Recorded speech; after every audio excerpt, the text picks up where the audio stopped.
ওম শান্তি 1 মাৰ্চ 2021 প্ৰাতঃ মুৰলী।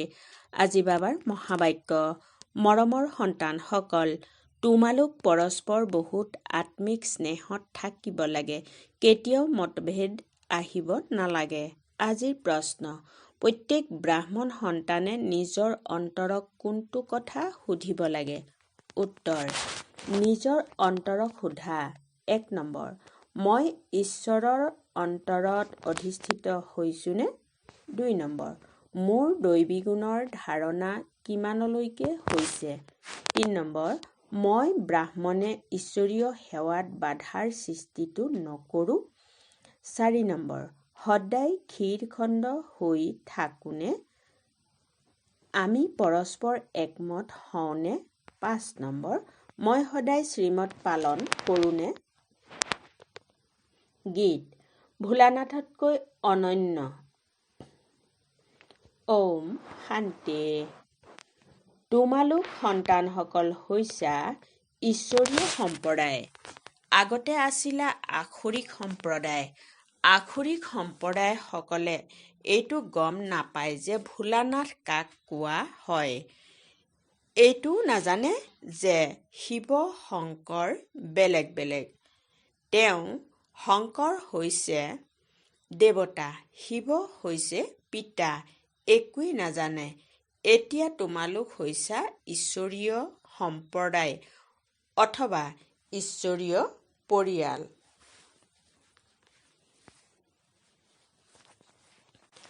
তেওঁলোক হৈছে আসুৰিক পৰিয়াল।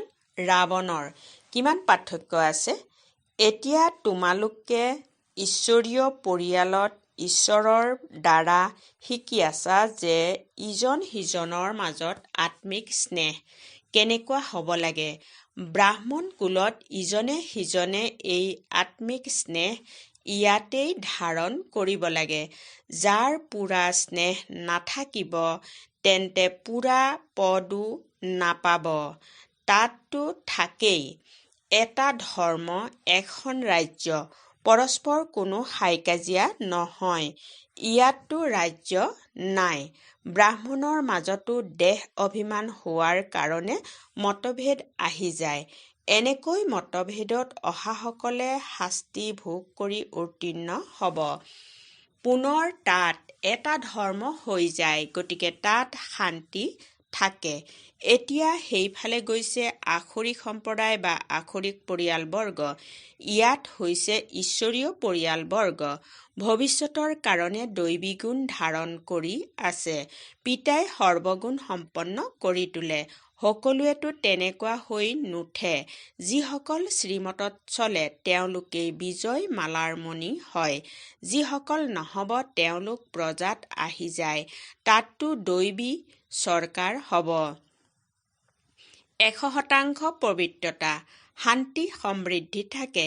এই ব্ৰাহ্মণ কুলত এতিয়া দৈবী গুণ ধাৰণ কৰিব লাগে। কোনোৱেতো ভালদৰে দৈবী গুণ ধাৰণ কৰে, অন্যকো কৰাই থাকে। ঈশ্বৰীয় কুলত পৰস্পৰৰ আত্মিক স্নেহো তেতিয়াহে থাকিব যেতিয়া দেহী অভিমানী হ'ব। সেইকাৰণে পুৰুষাৰ্থ কৰি থাকে। অন্তিমতো সকলোৱে অৱস্থা এক ৰস একে নিচিনাতো হ'ব নোৱাৰে। তেতিয়া শাস্তি ভোগ কৰি পদ ভ্ৰষ্ট হৈ যাব। কম পদ প্ৰাপ্ত কৰিব। ব্ৰাহ্মণসকলৰ মাজতো যদি ক্ষীৰখণ্ড হৈ নাথাকে, পৰস্পৰ লুণীয়া পানী হৈ থাকে, দৈবী গুণ ধাৰণ নকৰে, তেন্তে উচ্চ পদ কেনেকৈ পাব পাৰিব? লুণীয়া পানী হোৱাৰ কাৰণে ক'ৰবাত ঈশ্বৰীয় সেৱাতো বাধাৰ সৃষ্টি কৰে। যাৰ ফল কি হয় তেওঁ ইমান উচ্চ পদ পাব নোৱাৰে। এফালে পুৰুষাৰ্থ কৰে ক্ষীৰখণ্ড হ'বৰ কাৰণে, আনফালে মায়াই লুণীয়া পানী কৰি দিয়ে, যাৰ কাৰণে সেৱাৰ সলনি অহিত কৰে। পিতাই বহি বুজায়, তোমালোক হৈছা ঈশ্বৰীয় পৰিয়াল। ঈশ্বৰৰ লগত থাকাও। কোনোবা লগত থাকে, কোনোবা অন্য গাঁৱত থাকে, কিন্তু আচাটো একেলগে নহয় জানো? পিতাও ভাৰতত আহে, মনুষ্যই এইটো নাজানে। শিৱ বাবা কেতিয়া আহে, আহি কি কৰে?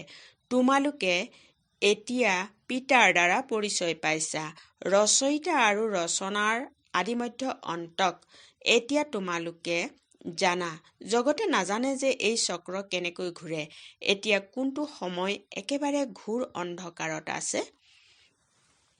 তোমালোক সন্তানসকলক ৰচয়িতা পিতা আহি গোটেই বাতৰি শুনাইছে। লগতে বুজাই যে হে শালগ্ৰামসকল, মোক স্মৰণ কৰা। এয়া শিৱ বাবাই কয়, নিজৰ সন্তানসকলক তোমালোক পাৱন হ'ব বিচৰা নহয় জানো? আহ্বান জনাই আহিছা। এতিয়া মই আহিছোঁ। শিৱ বাবা আহেই ভাৰতক পুনৰ শিৱালয় কৰি তুলিবলৈ। ৰাৱণে বেশ্যালয় কৰি দিলে। নিজেই গাই যে আমি পতিত বিকাৰী। ভাৰত সত্যযুগত সম্পূৰ্ণ নিৰ্বিকাৰী আছিল। নিৰ্বিকাৰী দেৱতাসকলক বিকাৰী মনুষ্যই পূজা কৰে। পুনৰ নিৰ্বিকাৰীসকলেই বিকাৰী হয়। এইটো কোনেও গম নাপায়। পূজ্যসকলটো নিৰ্বিকাৰী আছিল, পুনৰ পূজাৰী বিকাৰী হ'ল। সেইবাবেতো আহ্বান কৰে, হে পতিত পাৱন, আহক, আহি নিৰ্বিকাৰী কৰি তোলক। পিতাই কয়, এই অন্তিম জন্ম তোমালোক পবিত্ৰ হোৱা। মামেকম অৰ্থাৎ মনেৰে কেৱল মোক স্মৰণ কৰা। তেতিয়া তোমালোকৰ পাপ খণ্ডন হৈ যাব আৰু তোমালোকে তমু প্ৰধানৰ পৰা শতু প্ৰধান দেৱতা হৈ যাবা। পুনৰ চন্দ্ৰবংশী ক্ষত্ৰিয় পৰিয়ালবৰ্গত আহিবা। এই সময়ত হৈছা ঈশ্বৰীয় পৰিয়ালবৰ্গৰ পুনৰ দৈবী পৰিয়ালত 21 জন্ম থাকিবা। এই ঈশ্বৰীয় পৰিয়ালত তোমালোক অন্তিম জন্মত উত্তীৰ্ণ হোৱা। ইয়াত তোমালোকে পুৰুষাৰ্থ কৰি পুনৰ সৰ্বগুণ সম্পন্ন হ'ব লাগে। তোমালোক পূজ্য আছিলা, যথাযথ ৰাজত্ব কৰিছিলা, পুনৰ পূজাৰী হৈ গলা। এইটো বুজাব লাগে নহয় জানো? ভগৱান হৈছে পিতা, আমি তেওঁৰ সন্তান, তেন্তে পৰিয়াল নহ'ল জানো? গায়নো কৰে, তুমি মাতা পিতা, আমি তোমাৰ সন্তান, তেন্তে পৰিয়াল নহ'ল জানো? এতিয়া পিতাৰ পৰা অপাৰ সুখ পোৱা যায়। পিতাই কয়, তোমালোক নিঃসন্দেহে মোৰ পৰিয়ালৰ হোৱা। কিন্তু নাটকৰ পৰিকল্পনা অনুসৰি ৰাৱণ ৰাজ্যত অহাৰ পাছত পুনৰ তোমালোক দুখত আহিলে তেতিয়া আহ্বান কৰা। এই সময়ত তোমালোক একেবাৰে নিখুঁত পৰিয়াল। পুনৰ তোমালোকক ভৱিষ্যত 21 জন্মৰ কাৰণে উত্তৰাধিকাৰ দিওঁ। এই উত্তৰাধিকাৰ পুনৰ দৈবী পৰিয়ালত 21 জন্ম স্থায়ী হৈ থাকিব। দৈবী পৰিয়াল সত্য যোগ তেত্ৰালৈকে চলে। পুনৰ ৰাৱণ ৰাজ্য হ'লে পাহৰি যায় যে আমি দৈবী পৰিয়ালৰ। বাম মাৰ্গত গ'লে আসুৰিক পৰিয়াল হৈ যায়। 63 জন্ম চিৰি নামি নামি আহিছা। এই গোটেই জ্ঞান তোমালোকৰ বুদ্ধিত আছে। যিকোনো লোককে বুজাব পাৰা। আচলতে তোমালোক দেৱী দেৱতা ধৰ্মৰ হোৱা। সত্যযুগৰ পূৰ্বে আছিল কলিযুগ। সংগম যুগত তোমালোকক মনুষ্যৰ পৰা দেৱতা কৰি তোলা হয়। মাজত হৈছে এয়া সংগম। তোমালোকক ব্ৰাহ্মণ ধৰ্মৰ পৰা পুনৰ দৈবী ধৰ্মত লৈ আহে। বুজোৱা হয়, লক্ষ্মীনাৰায়ণে এই ৰাজ্য কেনেকৈ ল'লে। তেওঁলোকৰ পূৰ্বে আসুৰিক ৰাজ্য আছিল, পুনৰ দৈবী ৰাজ্য কেতিয়া আৰু কেনেকৈ হ'ল। পিতাই কয়, কল্পই কল্পই সংগমত আহি তোমালোকক ব্ৰাহ্মণ দেৱতা ক্ষত্ৰিয় ধৰ্মত লৈ আহোঁ। এয়া হৈছে ভগৱানৰ পৰিয়াল। সকলোৱে কয় ঈশ্বৰ পিতা, কিন্তু পিতাক নজনাৰ কাৰণে গৰাকীবিহীন হৈ গৈছে। সেয়েহে পিতা আহে ঘোৰ অন্ধকাৰৰ পৰা প্ৰকাশময় কৰিবলৈ। এতিয়া স্বৰ্গ স্থাপন হৈ আছে। তোমালোক সন্তানসকলে পঢ়ি আছা, দৈবী গুণ ধাৰণ কৰি আছা। এইটো গম পোৱাব লাগে। শিৱ জয়ন্তী পালন কৰে। শিৱ জয়ন্তীৰ পাছত পুনৰ কি হ'ব? নিশ্চয় দৈবী ৰাজ্য জয়ন্তী হৈছিল চাগে, নহয় জানো? স্বৰ্গীয় ঈশ্বৰ পিতা স্বৰ্গ স্থাপন কৰিবলৈ স্বৰ্গলৈতো নাহিব। তেওঁ কয়, মই নৰক আৰু স্বৰ্গৰ মাজত সংগমত আহোঁ। শিৱৰাত্ৰি বুলি কয় নহয় জানো? গতিকে ৰাতি মই আহোঁ। এইটো তোমালোক সন্তানসকলে বুজিব পাৰা। যিসকলে বুজি পায় তেওঁলোকে অন্যকো ধাৰণ কৰায়। অন্তৰতো তেওঁলোক অধিষ্ঠিত হয়। যিসকলে মন বাণী কৰ্মৰে সেৱাত তৎপৰ হৈ থাকে, যিমানে সেৱা সিমানে অন্তৰত অধিষ্ঠিত হয়। কিছুমান সকলোতে পাকৈত শ্ৰমিক থাকে, সকলো কাম শিকিব লাগে। ভোজন ৰন্ধা, ৰুটি সেকা, বাচন ধোৱা, এয়াও সেৱা হয় নহয় জানো? পিতাৰ স্মৃতি হৈছে প্ৰথম, তেওঁৰ স্মৃতিৰেহে বিকৰ্ম বিনাশ হয়। ইয়াৰ উত্তৰাধিকাৰপ্ৰাপ্ত হৈছে, তাত সৰ্বগুণ সম্পন্ন হৈ থাকে। যেনেকুৱা ৰজা তেনেকুৱা প্ৰজা, দুখৰ কথা নাথাকে। এই সময়ত সকলো নৰকবাসী, সকলোৰে আৰোহণ কলা। পুনৰ এতিয়া আৰোহণ কলা হ'ব। পিতাই সকলোকে দুখৰ পৰা মুক্ত কৰি সুখলৈ লৈ যায়। সেয়েহে পিতাক মুক্তিদাতা বুলি কোৱা হয়। ইয়াত তোমালোকৰ নিচা থাকে যে আমি পিতাৰ পৰা উত্তৰাধিকাৰ লৈ আছো, যোগ্য হৈ আছো।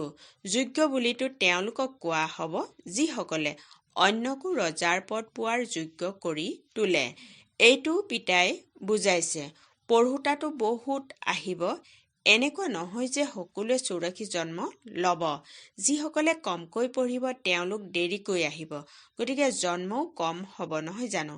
কোনোৱে 80, কোনোৱে 82, কোন সোনকালে আহে, কোন পাছত আহে, গোটেই পঢ়াৰ ওপৰত নিৰ্ভৰ কৰে।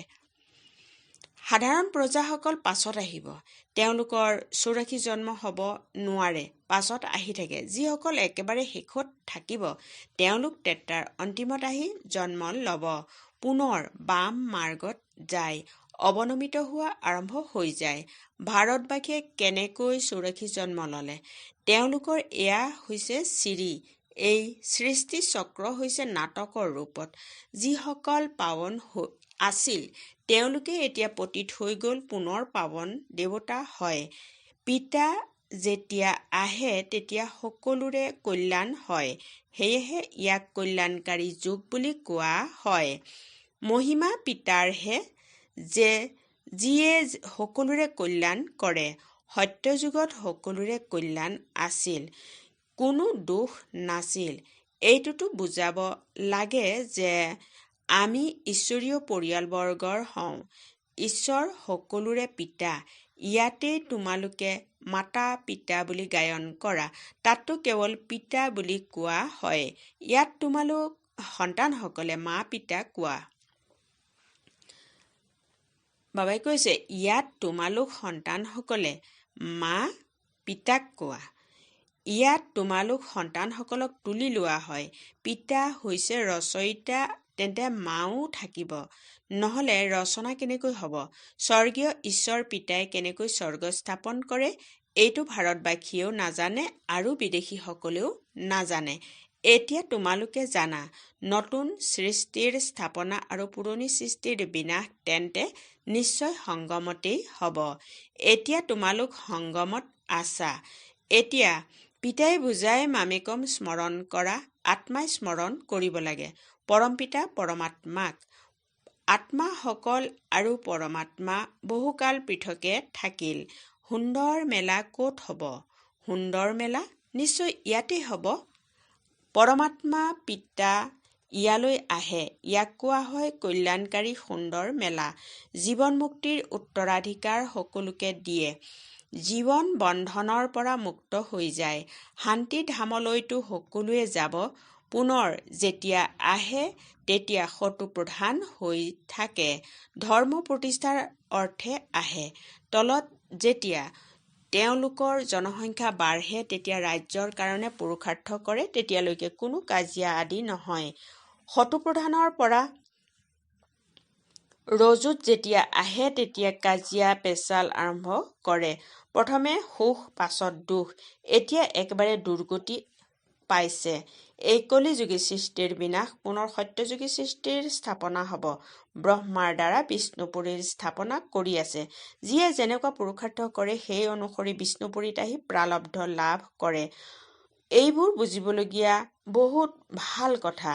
এই সময়ত তোমালোক সন্তানসকল বহুত আনন্দিত হ'ব লাগে যে আমি ঈশ্বৰৰ পৰা ভৱিষ্যত 21 জন্মৰ কাৰণে উত্তৰাধিকাৰ প্ৰাপ্ত কৰি আছো। যিমানে পুৰুষাৰ্থ কৰি নিজক নিখুঁত কৰি তুলিব, তোমালোক নিখুঁত হ'ব লাগে।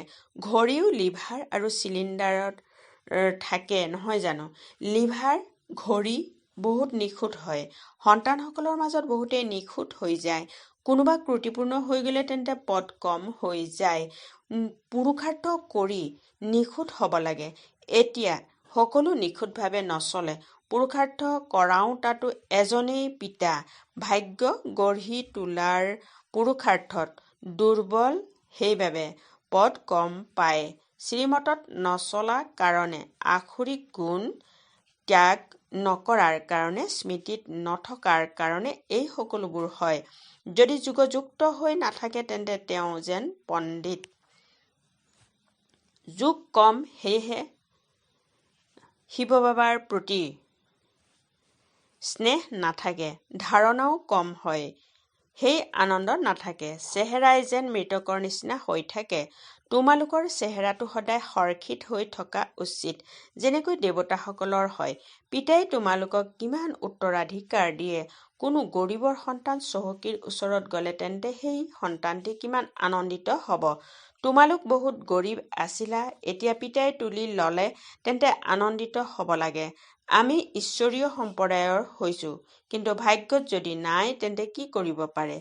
পদ ভ্ৰষ্ট হৈ যায়, পাত্ৰাণী নহয়। পিতা আহেই পাত্ৰাণী কৰি তুলিবলৈ। তোমালোক সন্তানসকলে যিকোনো লোককে বুজাব পাৰা যে ব্ৰহ্মা, বিষ্ণু, শংকৰৰ তিনিওজন হৈছে শিৱৰ সন্তান। ভাৰতক পুনৰাই ব্ৰহ্মাৰ দ্বাৰা স্বৰ্গ কৰি তোলে। শংকৰৰ দ্বাৰা পুৰণি সৃষ্টিৰ বিনাশ হয়। ভাৰততহে বাকী অলপ বাচি যায়। প্ৰলয়টো নহয়, কিন্তু বহুত নাশ হৈ যায়। সেয়েহে যেন প্ৰলয় হৈ যায়। ৰাতি দিনৰ পাৰ্থক্য হৈ যায়। তেওঁলোক সকলো মুক্তিধামলৈ গুচি যাব। এয়া পতিত পাৱন পিতাৰহে কাম। পিতাই কয়, দেহী অভিমানী হোৱা, নহ'লেতো পুৰণি সম্বন্ধীয়সকল স্মৃতিলৈ আহি থাকিব। এৰিলাও তথাপিও বুদ্ধি গৈ থাকে। নষ্ট মোহা হোৱা নাই। ইয়াক ব্যভিচাৰী স্মৃতি বুলি কোৱা হয়। সদ্গতি পাব নোৱাৰে, কিয়নো দুৰ্গতিত থকাসকলক স্মৰণ কৰি থাকে। ভাল বাৰু। অতি মৰমৰ কল্পৰ পাছত পুনৰাই লগ পোৱা সন্তানসকলৰ প্ৰতি মাতা পিতা বাপ-দাদাৰ স্নেহপূৰ্ণ স্মৰণ আৰু সুপ্ৰভাত। আত্মিক পিতাৰ আত্মিক সন্তানসকলক নমস্কাৰ। ধাৰণাৰ বাবে মুখ্য সাৰ নম্বৰ 1। বাপ-দাদাৰ অন্তৰত অধিষ্ঠিত হ'বলৈ মন, বাণী, কৰ্মৰে সেৱা কৰিব লাগে। নিখুঁত আৰু সকলোতে পাকৈত হ'ব লাগে। নম্বৰ 2। এনেকুৱা দেহী অভিমানী হ'ব লাগে যাতে কোনো পুৰণি সম্বন্ধ স্মৃতিলৈ নাহে। পৰস্পৰ বহুত আত্মিক স্নেহেৰে থাকিব লাগে। লুণীয়া পানী হ'ব নালাগে। আজিৰ বৰদান: নিত্য সান্নিধ্যৰ অনুভৱৰ দ্বাৰা পৰিশ্ৰমৰ অবিদ্যা, কৰোতা, অতীন্দ্ৰিয় সুখ বা আনন্দস্বৰূপ হোৱা। বহলাই এনেদৰে কোৱা হৈছে, যেনেকৈ শিশু যদি পিতাকৰ কোলাত থাকে তেন্তে ভাগৰ নালাগে। নিজৰ ভৰিৰে খোজকাঢ়িলে তেতিয়া ভাগৰিবও আৰু কান্দিবও। ইয়াতো তোমালোক সন্তানসকল পিতাৰ কোলাত বহি আগুৱাই গৈ আছা। অলপো পৰিশ্ৰম বা কঠিনতাৰ অনুভৱ নহয়। সংগম যুগত যিসকল এনেকুৱা সদায় সান্নিধ্যত থাকোতা আত্মা আছে, তেওঁলোকৰ কাৰণে পৰিশ্ৰম অবিদ্যা মাত্ৰম হয়। পুৰুষাৰ্থও এক স্বাভাৱিক কৰ্ম হৈ যায়। সেয়েহে সদায় অতীন্দ্ৰিয় সুখ বা আনন্দস্বৰূপ স্ৰোত হৈ যায়। শ্লোগান: আত্মিক গোলাপ হৈ নিজৰ আত্মিক বৃত্তিৰে বায়ুমণ্ডলত আত্মিকতাৰ সুবাস বিয়পোৱা। ওম শান্তি।